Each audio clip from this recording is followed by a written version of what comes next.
السلام عليكم ورحمة الله وبركاته. أهلا بكم في قناتكم الكورة مع ياسين. لو لسه ما نزلتش حط لايك وانزل حط اشتراك وتفعيل الجرس اللي يوصلك كل جديد. ويلا بينا نبدأ بأول الأخبار. الزمالك كركب الدنيا خالص، الأهلي يستعين بطبيب نفسي. كشف الإعلامي محمد فاروق إن لجنة التخطيط في النادي الأهلي توصي بتعيين طبيب نفسي خلال الفترة القادمة. وأكد أن حسام غالي عضو مجلس إدارة الأحمر طلب من محمود الخطيب الرئيس والإدارة بتعيين محمد رمضان بمنصب مدير الكرة. ويبحث الأحمر بشأن تداعيات خسارة لقب بطولة كأس السوبر أمام غريمه التقليدي الزمالك. تعليق أحمد محمود على الفوز بالسوبر من اللاعب الذي يمنحه تعليمات. علق أحمد محمود لاعب نادي الزمالك على تتويج الزمالك ببطولة السوبر الإفريقي منذ أيام على حساب النادي الأهلي، حيث أكد اللاعب في تصريحاته أن لاعبي الزمالك كانوا متحمسين للفوز ببطولة السوبر الإفريقي قبل المباراة، وشدد على أن اللاعبين تعهدوا للفوز بالسوبر لإسعاد الجماهير، مشيرا إلى أن جوميز تحدث معه في الفترة الماضية لمنحه العديد من النصائح. وواصل سعيد بالعودة مرة أخرى للزمالك، فهو بيتي وأتمنى تحقيق مزيد من البطولات لإسعاد الجماهير للزمالك في المرحلة القادمة. وأتم تصريحاته: حمزة المسلوسي دائما ما يعطيني النصائح للعب في مركز الظهير الأيمن، وهو دائما ما يتعامل مع اللاعبين الشباب بطريقة جيدة. تصريحات حمزة المسلوسي مفاجأة بشأن أكرم توفيق. وضح التونسي حمزة المسلوسي مدافع الفريق الأول الكرة بالنادي أن لاعبي الزمالك تعرضوا لانتقادات قبل مباراة السوبر الإفريقي، وأن حماسهم للفوز جاء بسبب هذا. وأشار إلى وجود انسجام كبير بين لاعبين واللعب بالقلعة البيضاء شرف لأي لاعب، وأن اللاعبي تخوض كل مباراة بهدف الفوز، ونريد إسعاد الجمهور بتحقيق المزيد من البطولات الفترة القادمة. وشدد على أن المهاجم ناصر منسي خاض اللقاء بكل تركيز وكان يرغب في تقديم أداء مميز، وحسام عبد المجيد قدم مستوى مميز جدا. وكشف أن عمر جابر يستحق الانضمام للمنتخب، فهو أفضل ظهير أيمن بالدوري حاليا، ونبيل دونجا كذلك. والتونسي سيف الدين الجزيري مهاجم قوي وسريع وتابع يستغل سرعاته بظهر المدافعين، ويمتلك إمكانيات ليست موجودة في معظم المهاجمين بالدوري المصري. وكيل لاعب الزمالك: اللاعب جدد للزمالك موسمين وسيعتزل بعدها. أعلن حازم فتوح وكيل اللاعبين ووكيل اللاعب سيف الدين الجزيري عن تجديد تعاقد اللاعب مع الزمالك لمدة موسمين قادمين. وواصل سيف الجزيري يحب الزمالك وجماهيره، وجدد تعاقده مع الزمالك وبعدها سيعلن اعتزال كرة القدم. وواصل اللاعب: لا يتحدث كثيرا في الإعلام، وعندما يتحدث يكون الحديث من قلبه. واللاعب كان عنده عرض من الإمارات في الفترة الانتقالات الحالية، وفي يناير الماضي كان عنده عرض من السعودية. تحدثنا مع إدارة بهذا العروض، تم رفض اللاعب امتثال لقرار الإدارة، ورحب وهو سيكمل مسيرته في الزمالك.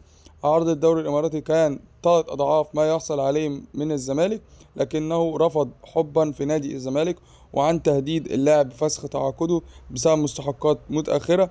أكد وكيل اللاعب أن الأمر لم يكن مادي، لكنه كان أمر معنوي في اللاعب يبحث عن التقدير. وإحنا كنا بنطالب بس جدولة الفلوس.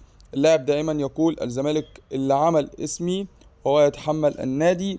والأزمة كانت مع عضو مجلس إدارة، وتدخل حسين لبيب وحل الأزمة، وأتم سيف الدين الجزيري حسم قراره. سيعتزل بعد نهاية الموسمين مع الزمالك، وهو حقق بطولات كثيرة مع الزمالك ينقصه فقط دوري أبطال إفريقيا. موعد وصول صفقة الزمالك الجديدة للقاهرة: ينتظم اللاعب كوستا في مران الفريق الأول الكرة في النادي خلال الأسبوع القادم، ويأتي ذلك عقب اجتيازه الكشف الطبي وانضمامه بشكل رسمي إلى الزمالك.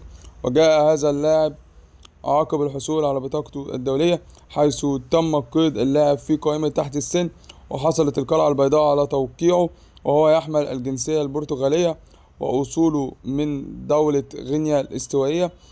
أنا وجهة نظري إن هو هيضيف لنادي الزمالك إن شاء الله إضافة قوية في خط الدفاع نادي الزمالك. خالد الغندوري يكشف آخر تطورات ملف تجديد تعاقد أحمد السيد زيزو. تحدث الإعلامي خالد الغندور لاعب الزمالك السابق عن الموقف الحالي الخاص بملف تجديد تعاقد أحمد السيد زيزو مع نادي الزمالك.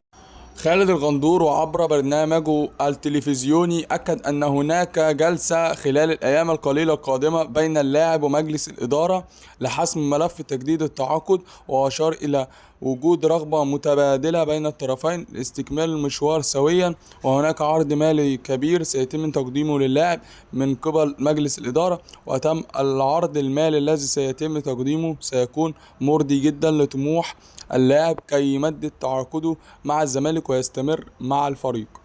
إبراهيم فايق يرد على فكرة إنه زملكاوي. حرص الإعلامي إبراهيم فايق التعليق على كل التعليقات التي قيلت عقب ظهوره بفوز الزمالك ببطولة السوبر الإفريقي، ونظرت السعادة في عينه. إبراهيم فايق رد على هذا الأمر وأكد إنه في عمله يعطي الجميع حقه سواء الأهلي أو الزمالك، مذكرا الجميع بأن الأهلي بطل دوري الأبطال إفريقيا أعطى حقه وقتها، قائلا الأهلي يتعمل له أحسن حاجة.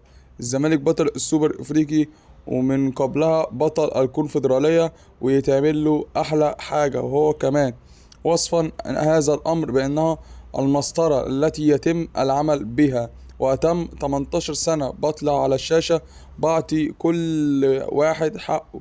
والموضوع بالنسبة لي لا أهلي ولا زمالك، الموضوع متعة وشغل. موعد انتخابات رابطة الأندية المصرية. كشف مصدر من داخل رابطة الأندية المصرية عن الموعد المنتظر لإجراء انتخابات رابطة الأندية المصرية عن الموسم الماضي. رابطة الأندية التي لم تصنع أي فارق في الكرة المصرية منذ تكوينها من موسمين، حيث تنظم الدوري العام من السيء إلى أسوأ منذ أن كان تحت مظلة اتحاد الكرة.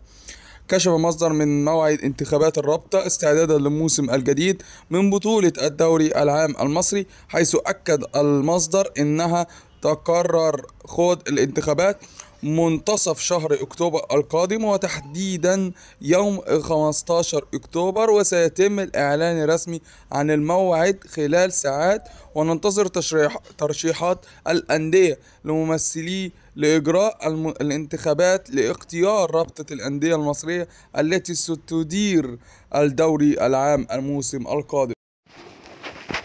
حسين لبيب يصدر بيان عقب تتويج الزمالك بالسوبر الإفريقي. أصدر حسين لبيب رئيس نادي الزمالك بيان رسمي عبر حسابه على التواصل الاجتماعي فيسبوك عقب التتويج الفريق الأبيض ببطولة السوبر الإفريقي على حساب الأهلي، قائلا: الزمالك أولا وبالنيابة عن نفسي وبالنيابة عن كامل مجلس إدارة الزمالك أتقدم بالتهنئة لجماهير نادي الزمالك العظيمة الوفية بالفوز بكأس السوبر للمرة الخامسة في تاريخ النادي والمرة الثالثة أمام الفرق المصرية، وهو ما يزيد من قوة البطولة من حيث قيمتها والمنافسة عليها، بالإضافة إلى الأجواء الرائعة التي أحيطت بتنظيم البطولة من قبل موسم الرياض برئاسة المستشار تركي آل الشيخ. هذا هو اللقب القاري لنا في إدارة نادي الزمالك بعد أقل من سنة من تشرفي برئاسة إدارة نادي الزمالك، حيث نسعى جاهدين بوصل حاضرنا ومستقبلنا بإرسال التاريخ الذي نفخر به بكوننا أكثر الأندية الأفريقية استحواذا على الألقاب القارية في القرن العشرين، محاولين بكل جهودنا تعويض ما فاتنا من عصور التخبط الإداري الذي أبعدت نادي الزمالك كثيرا عن رصيده وإرثه القاري المميز. لا يسعني إلا شكر كل جماهير الزمالك على مساندتهم الدائمة لنادي الزمالك، وهي الخصلة التي نتوارثها في نادي الزمالك جيلا بعد جيل. يعلم الجميع أن هذا النادي محاطا دائما بمحبيه، أصحاب القلوب الوفية والسواعد القوية القادرة دوما على حماية النادي ومساعدته في النهوض دائما تحت كل الظروف. ويتسع مجال الشكر بالتأكيد ليشمل جميع أفراد الجهاز الفني والإداري والطبي وجميع اللاعبين الأبطال الذين لم يبخلوا بأي جهد لإسعاد جماهير الزمالك العظيمة الوفية، وهم أصحاب هذا الإنجاز. وأيضا قال حسين لبيب رئيس نادي الزمالك في بيانه أن كل ما نطمع فيه من جمهورنا هو منحنى مزيد من الصبر، لأن فترة التخبط الإداري لم تقتصر تبعاتها فقط على توقفنا عن إضافة ما اعتاد عليه زمالكنا من ألقاب، لكنها تركت لنا عبء اقتصادي كبير نسعى جاهدين على تجاوزه، ولكن بالتأكيد لن يتم هذا بين غشية وضحاها. ولكننا واثقين أن استمرار مساعدتكم لنا مع الصبر علينا سيمنحنا الدافع والقوة الإضافية التي ستتمكننا من فك الشفرة المستحيل وتحويل إلى الممكن. ونعدكم بالحفاظ على الابتسامة التي رسمها نجومنا ليلة الجمعة في 27 من سبتمبر، لأن ما نلمسه من حبكم ومساندتكم لناديكم يزيدنا إيمانا بأنه لا يوجد من يستحق الفرحة أكثر منكم. عاش الزمالك، أكبر قلعة رياضية في مصر. وبكده بتكون أخبارنا انتهت. أشكر صديقي العزيز علاء في مشاركته معنا في حلقة اليوم، وأشكركم على حسن الاستماع، والسلام عليكم ورحمة الله وبركاته.